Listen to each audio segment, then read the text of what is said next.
ഗണാനാം തോ ഗണപതി ഗുംഗവാമി കവിം കവീനവമസ്രവസ്തവം ജ്യേഷ്ഠരാജം ബ്രഹ്മണം ബ്രഹ്മണസ്പദാനസിദ്ധിസാനം ഓം ഗം മഹാഗണാധിപതിയെ നമോ ഗണപതി കത്തിരക്ഷിക്കണം അവ്യക്തമസ്തു.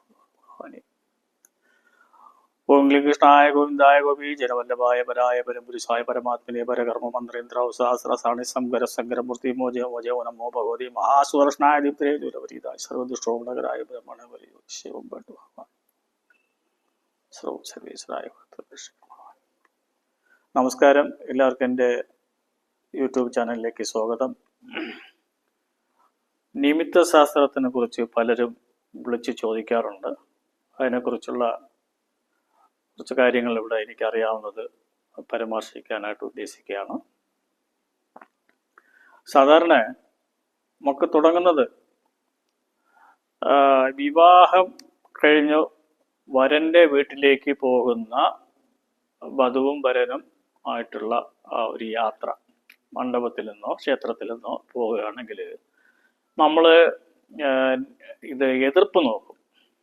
ഏത് എതിർപ്പിലാണ് നമ്മൾ പോവേണ്ടത്, ആരുടെ എതിർപ്പിലാണ് പോവേണ്ടത്, അല്ലെങ്കിൽ നമ്മൾ തന്നെ ഒരാളിനെ കുടവും വെള്ളമൊക്കെ കൊടുത്ത് അവിടെ നിന്ന് ഇങ്ങോട്ട് പറഞ്ഞയക്കുക എന്നൊക്കെ ചെയ്തിട്ട് അതിൻ്റെ എതിർപ്പിലോട്ട് പോവുക എന്നുള്ളതൊക്കെ നമുക്ക് സ്ഥിരമായിട്ട് നമ്മൾ കണ്ടുവരുന്നതാണ്.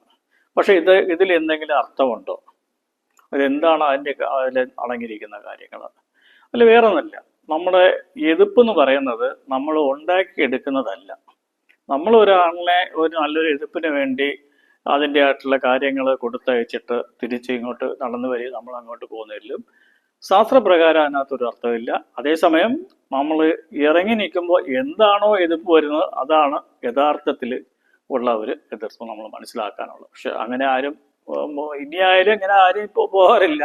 എല്ലാവരും ഈ രീതിയിൽ തന്നെയാണ് നമ്മൾ ചെയ്യുന്നത്. പക്ഷെ അതിൻ്റെ യഥാർത്ഥ വസ്തുത ഇതാണ്. നമ്മൾ ഇറങ്ങി നിൽക്കുമ്പോൾ എന്താണോ സ്വാഭാവികമായിട്ടും നമ്മുടെ മുമ്പിൽ കൂടെ വരുന്നത് അതാണ് അതിൻ്റെ ഒറിജിനൽ എതിർപ്പ് എന്ന് പറയുന്നത്.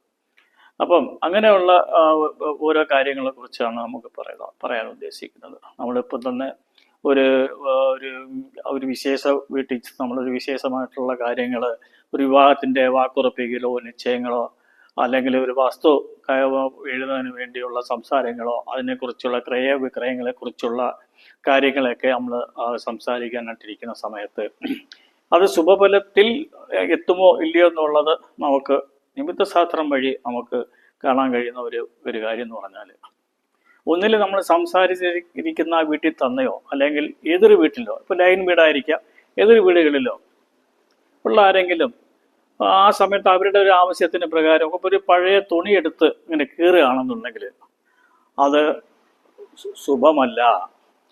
പഴം തുണി ആയാലും ഏത് തുണി ആയാലും നമ്മുടെ ഈ ശുഭകാര്യങ്ങൾ സംസാരിച്ചിരിക്കുമ്പോൾ നമ്മുടെ കണ്ണിൻ്റെ ദൃഷ്ടിയിൽ ഈ ഒരു തുണി കീറുന്നതായിട്ടുള്ള ഒരു ഘട്ടം വന്നു കഴിഞ്ഞാൽ അത് ശുഭമല്ല എന്ന് നമ്മൾ വിചാരിച്ചു കൊള്ളണം. അതേപോലെ തന്നെ നമ്മളൊരു നല്ലൊരു കാര്യത്തിന് വേണ്ടി വീട്ടിൽ നിന്ന് നമ്മൾ ഇറങ്ങിയാണ്, യാത്ര പറഞ്ഞ് ഇറങ്ങുന്ന സമയത്ത് നമ്മളെ കയ്യിൽ കുട ഉണ്ടെങ്കിൽ ആ കുട എവിടെയെങ്കിലും ഒന്ന് ഉടക്കി മുമ്പോട്ട് പോകുമ്പോൾ ഉടക്കി നിൽക്കുക എന്നുണ്ടെങ്കിൽ തിരിച്ചു വന്ന് വീട്ടിൽ അവിടെ ഇരുന്നിട്ട് ഒരു 5 പ്രാവശ്യം പഞ്ചാക്ഷര മന്ത്രം പറഞ്ഞ് ഓനംശിയായി പറഞ്ഞിട്ട് എന്നാൽ ഭഗവാനെ വിചാരിച്ചിട്ട് പോകണം. അതല്ലെങ്കിൽ കുട കയ്യിലില്ലെങ്കിൽ ഷർട്ടിൻ്റെയോ അല്ലെങ്കിൽ മുണ്ടിൻ്റെ ഭാഗങ്ങൾ എവിടെയെങ്കിലും ഉടക്കുകയോ അല്ലെങ്കിൽ മുണ്ടിൻ്റെ ഭാഗം കാലിൽ തട്ടി ഇങ്ങനെ വരികയൊക്കെ ചെയ്ത് കഴിഞ്ഞാൽ നമ്മൾ തിരിച്ച് ഇതേപോലെ ഒന്ന് വീട്ടിൽ തിരിച്ചെത്തിയിട്ട് വീട്ടിനകത്തായാലും ശരി തിരിച്ചു വന്ന് ചെയറിലിരുന്ന് ഒരു 5 പ്രാവശ്യം ഓനംശിയായ മന്ത്രം പറഞ്ഞിട്ട് ഭഗവാനെ വിചാരിച്ചിട്ടാണ് മുമ്പോട്ട് പോകേണ്ടത്. മുമ്പോട്ട് പോകുമ്പോൾ സമയത്ത് പുറകെ നിന്നിട്ട് ആരും തിരിച്ച് ഇങ്ങോട്ട് വിളിക്കാൻ പാടില്ല. മുമ്പോട്ട് നമ്മൾ നീങ്ങിക്കഴിഞ്ഞാൽ പുറകെ നിന്നിട്ട് ഒരു കാര്യം പറയാൻ വിട്ടുപോയേ എന്ന് പറയുകയോ അല്ലെങ്കിൽ എന്തെങ്കിലും പറയാനായിട്ടുള്ള ഒരിത് ചെയ്യുന്നതും അതും ഒരു ലക്ഷണക്കേടാണ്. ഇതേപോലെ തന്നെ ഒരുപാട് നിമിത്തശാസ്ത്രങ്ങൾ നമ്മുടെ ഇതിലുണ്ട്. അതേപോലെ തന്നെ നമുക്ക് കല്യാണ വീട്ടിൽ തന്നെ ഈ വാദ്യാഘോഷങ്ങളും കൊട്ടും കുരവിയും ഒക്കെ ഇടിയും പട്ട് വസ്ത്രങ്ങൾ തന്നെ ധരിച്ച് ഈ ദമ്പതികൾ മണ്ഡപത്തിൽ കയറണം എന്നുള്ള നിർബന്ധമൊക്കെ അതിനകത്തിൽ അടങ്ങിയിരിക്കുന്ന സാരം എന്ന് പറഞ്ഞാൽ ഈ പട്ട് വസ്ത്രത്തിന് തുടക്കില്ല. അപ്പം ആരെങ്കിലും തുടക്കമുള്ളവർ ആരെങ്കിലും വന്ന് ഒരു പക്ഷേ എന്തെങ്കിലും രീതിയിൽ നമ്മൾ തൊട്ടാലോ എടുത്താലോ നമുക്കത് ബാധിക്കത്തില്ല. ഒന്ന്. രണ്ടാമത് ഈ സമയത്ത് പ്രത്യേകിച്ച് താലി കെട്ടുന്ന സമയത്ത് കൂട്ടമായിട്ട് വാദ്യങ്ങൾ അടിക്കുന്നു.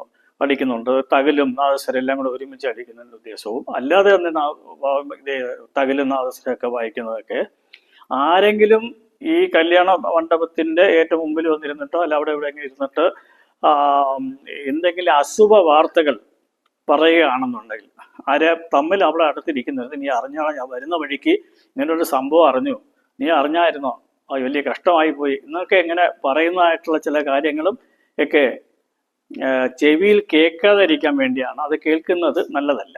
കേൾക്കാതിരിക്കാൻ വേണ്ടിയാണ് ഈ രീതിയിൽ നമ്മൾ ഈ വാദ്യാഘോഷങ്ങളൊക്കെ മുഴക്കുന്നതും എടുക്കുന്നതിൻ്റെയൊക്കെ അർത്ഥങ്ങളൊക്കെ ഇങ്ങനെയൊക്കെയുള്ള കാര്യങ്ങളാക്കാണ്. അതേപോലെ തന്നെ നമുക്ക് എപ്പോഴും വിശ്വാസങ്ങൾ നമുക്ക് അമിതമായിട്ടുള്ള വിശ്വാസങ്ങൾ നമുക്ക് പാടില്ല. എല്ലാം നമുക്കൊരു ലിമിറ്റുണ്ട്. അതിനകത്ത് മാത്രമേ ഒതുക്കി നിർത്താവൂ. എന്തും ഏതിനും ആരെയും സംശയിക്കുക, ഏതൊരു കാര്യത്തിനും മറ്റുള്ളവരെ നമുക്ക് എന്തെങ്കിലും ക്ഷുദ്രം ചെയ്തെന്നോ അല്ലെങ്കിൽ ആഭിചാരം ചെയ്തെന്നോ അല്ലെങ്കിൽ എന്തെങ്കിലും ദോഷങ്ങൾ ചെയ്തെന്നോ വിചാരിക്കുന്നത് ശരിയല്ല. അതൊന്ന് പരിശോധിച്ച് നോക്കിക്കഴിഞ്ഞാൽ നമുക്ക് മനസ്സിലാക്കാൻ കഴിയും. അത് ഒരു ജ്യോത്സ്യന്റെ ചെന്ന് ഇങ്ങനെ ഒരു അനുഭവങ്ങൾ വരുന്നുണ്ട്, എനിക്ക് ഇന്ന ആളെ സംശയമുണ്ടോ അല്ലെങ്കിൽ ആരെങ്കിലും എന്തെങ്കിലും ചെയ്തിട്ടുണ്ടോ എന്നൊക്കെ ചോദിക്കുന്ന സമയത്ത് നമുക്ക് മനസ്സിലാക്കാൻ കഴിയും ഇവരുടെ ജാതകത്തിലെ ദശാഭാരകാലം കൂട്ടി നോക്കുമ്പോൾ കഠിനമായ ദോഷമുള്ള സമയമാണ്. ഇത്തരം ഒരു ചിന്താഗതി ആർക്കായാലും ഉണ്ടാവാൻ തക്ക രീതിയിലുള്ള ജാതകവശാലുള്ള ഒരു ദോഷ സമയങ്ങളാണ് ഒന്ന്. രണ്ടാമത് മിക്ക ആൾക്കാർക്കും അറിയാം, കുറച്ച് ആൾക്കാർക്ക് ഈ 7ാം ശനി എപ്പോഴാ, അഷ്ടമ ശനി എപ്പോഴാ, സപ്തമ ശനി എപ്പോഴാ, കണ്ടക ശനി എപ്പോഴാ, എനിക്കിത് അനുഭവത്തിലുണ്ടോ എന്നൊക്കെ അറിയുന്നത് വളരെ കുറവായിരിക്കും. അങ്ങനെയുള്ളവർക്ക് ഇങ്ങനെയുള്ള അനുഭവം വരുമ്പോഴേക്കും 7ാം ശനി, കണ്ടക ശനി, അഷ്ടമ ശനിയൊക്കെ വരുന്ന സമയത്ത് നമുക്ക് തോന്നും ആരോ എന്തോ ഇപ്പോൾ ചെയ്തു വെച്ചാണെന്ന് തോന്നുന്നല്ലോ. സാമ്പത്തികമായിട്ട് അഭിവൃദ്ധി കുറഞ്ഞു, പ്രവർത്തന മേഖല സ്തംഭിച്ചു, വീട്ടിൽ സ്വൈര്യതയില്ല, ശരി എങ്കിൽ തന്നെ അങ്ങനെ ഇരിക്കട്ടെന്ന് പറഞ്ഞില്ല, ആസ്പത്രി പോക്കുന്ന ഒരു കുറവും വരുന്നില്ല, ഇത് ആരോ എന്തോ നമുക്ക് ചെയ്തു വെച്ചിരിക്കുകയായിരിക്കും. അങ്ങനെയുള്ളത് നമുക്ക് നോക്കുമ്പോൾ മനസ്സിലാക്കാൻ പറ്റും അവർക്ക് അഷ്ടമശനിയോ 7ാം ശനിയോ സപ്തമ ശനിയോ കണ്ടക ശനിയൊക്കെ നടക്കുന്നുണ്ട്. അതിൻ്റെ ഫല അല്ലാതെ നിങ്ങൾക്ക് ആരും ദോഷങ്ങളോ കാര്യങ്ങളോ ഒന്നും ചെയ്തിട്ടില്ല എന്ന് സത്യസന്ധമായിട്ടുള്ള ഒരു ജ്യോത്സ്യനാണെങ്കിൽ പറയും. ചിലർ ഇതിൻ്റെ പേരിൽ തന്നെ അവർ യഥാർത്ഥങ്ങൾ പറയാതെ തന്നെ വലിയൊരു ദോഷമാണല്ലോ കാണുന്നത്, അത് എത്രയും പെട്ടെന്ന് അതിൻ്റെ ദോഷം പരിഹരിച്ചില്ലെങ്കിൽ ഇന്ന രീതിയിൽ അപകടങ്ങൾ വീട്ടിലുണ്ടാവും, അത് ഇന്ന പൂജകൾ ചെയ്യണം കാര്യങ്ങളൊക്കെ എന്നൊക്കെ പറയും. ഒന്നും വേണ്ട, അതിൻ്റെ ആയിട്ടുള്ള കാര്യങ്ങൾ ഉണ്ടെന്നുണ്ടെങ്കിൽ മാത്രം അത് ഒരാളോട് ചോദിച്ചെടുത്ത് മനസ്സിലാക്കിയിട്ട് പോകുന്നതാണ്. എപ്പോഴും ദൈവത്തിന് നമ്മൾ നല്ല രീതിയിൽ നമ്മൾ വിശ്വസിക്കുകയും നമ്മൾ നല്ല രീതിയിൽ നമ്മൾ സ്നേഹത്തോടെ നമ്മൾ ചെന്ന് തൊഴുകയെടുക്കുകയും ഒക്കെ ചെയ്യുമ്പോഴേക്കും ഒരുവിധമുള്ള ദോഷങ്ങളും കാര്യങ്ങളൊക്കെ നമ്മൾ വിട്ടകന്നു പോകും. വീട്ടിലായാലും ശരി പാരായണം, ദേവി പാരായണം കാര്യങ്ങളൊക്കെ ചെയ്യും, ഒരുവിധ ദോഷങ്ങളൊക്കെ നമുക്ക് അകന്നു പോകും. ഇത്തരം ഒരു ചിന്താഗതി തന്നെ നമുക്ക് വന്നു ചേരണമെന്നില്ല. അപ്പോഴും നമ്മൾ ദൈവത്തിനെ വിളിച്ചാൽ മതി. ഭഗവാൻ സർവശക്തനായ ദൈവമാണ്, എല്ലാത്തിൻ്റെയും ആയിട്ടുള്ള നമുക്കൊരു ബലം എന്ന് പറയുന്നത്. ഭഗവാനെ നമ്മൾ വിളിക്കുക. പരിഹാര കാര്യങ്ങൾ ഇപ്പം 7ാം ശനിക്ക് നമുക്ക് ശനി ഭഗവാനെ വിളിക്കാം, ശാസ്താവിനെ വിളിക്കാം. എങ്കിലും നീരാഞ്ജനം, കിഴി ഇതൊക്കെ തന്നെ ചെയ്തു പോയാൽ കുറച്ചുകൂടെ നമുക്ക് ആശ്വാസം കിട്ടും. അത് ചെയ്യേണ്ടതല്ല പറയുന്നത്. അല്ലാതെ ആരെങ്കിലും എന്തെങ്കിലും ചെയ്തിട്ടുണ്ടെന്ന് വിചാരിച്ചിട്ട് 10-20,000 രൂപ ഒക്കെ ചിലവാക്കി പൂജകളും കാര്യങ്ങളും ഒക്കെ ചെയ്യുന്നുണ്ട്, അതിലൊക്കെ ഒരു അർത്ഥമില്ല. അതൊക്കെ ഒന്ന് നല്ല രീതിയിൽ പരിശോധിച്ചിട്ട് എടുത്തിട്ട് മാത്രമേ നമുക്ക് ചെയ്യാൻ പറ്റത്തുള്ളൂ. പിന്നെ വീടിന്റെ ദോഷങ്ങൾ കൊണ്ടുവരാം. അപ്പോൾ ജാതകത്തിൽ തന്നെ പരിശോധിച്ച് നോക്കുമ്പോൾ വേറെ ദോഷഫലം കാണുന്നില്ല. അടുത്ത് നമ്മൾ വീടിന്റെ അവസ്ഥ നോക്കണം.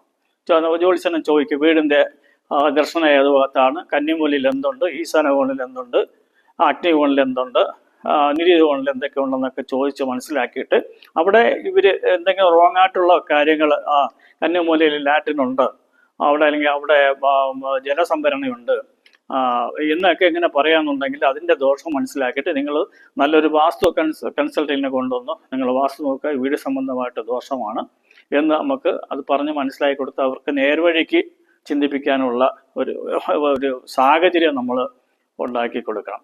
അപ്പോൾ ഇതൊക്കെയാണ് നമുക്ക്. ഇപ്പോൾ ഇനി അടുത്ത അധ്യായത്തിൽ കുറച്ചുകൂടെ കാര്യങ്ങൾ ഞാൻ പറയാം. എൻ്റെ ഈ യൂട്യൂബ് ചാനൽ ഇഷ്ടപ്പെട്ടെങ്കിൽ എല്ലാവരും സബ്സ്ക്രൈബ് ചെയ്യുക, ഷെയർ ചെയ്യുക, ലൈക്ക് ചെയ്യുക.